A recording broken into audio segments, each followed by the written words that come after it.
I went to a friend's house. At the time I was unaware that her boyfriend suspected we had more than just a friendship, but we did not. Her boyfriend was a drug addict and heavy drinker. It was just the three of us at their apartment and her boyfriend was being extra nice and offered me a drink. I accepted as it was Thanksgiving 2003. About 30 minutes later, I began to feel strange. It felt like a heavy uncontrollable shaking internally. And then I felt extremely tired and dizzy and could not control what was happening. My friend's boyfriend began to ask me, "What's wrong? How do you feel?" I replied, "What did you do to me?" I sensed that I was going to die. He was trying to lure me into the bathroom, trying to convince me that I should take a bath. I knew that this was planned and could not tell if my friend was aware of her boyfriend's plans. By a look on her face, she was scared, which made me more frightened.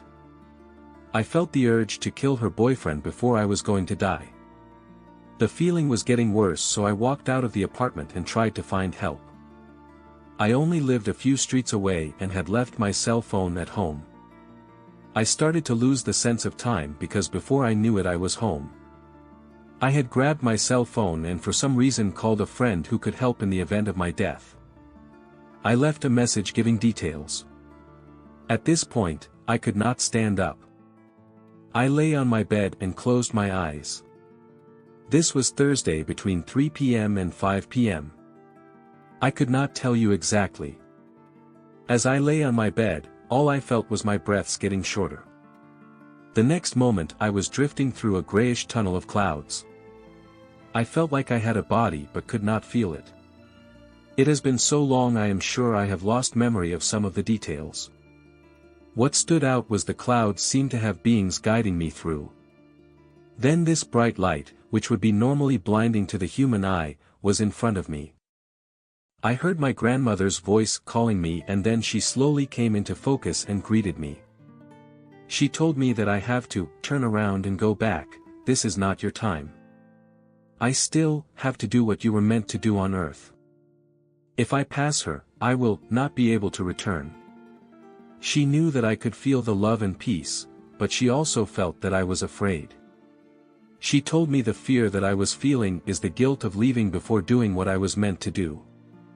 I understood and felt like this was more of a lesson that was being taught. She said she will always watch over me.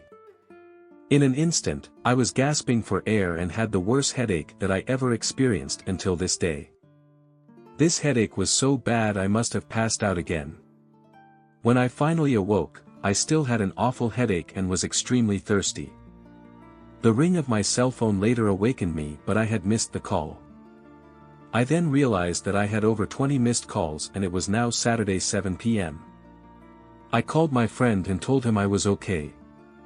Once the headache was gone, I felt connected to the universe and was more aware of everything. I had the love that I brought back with me and the knowledge of knowing I am being watched over. I have a purpose. I considered Thanksgiving being like a new birthday.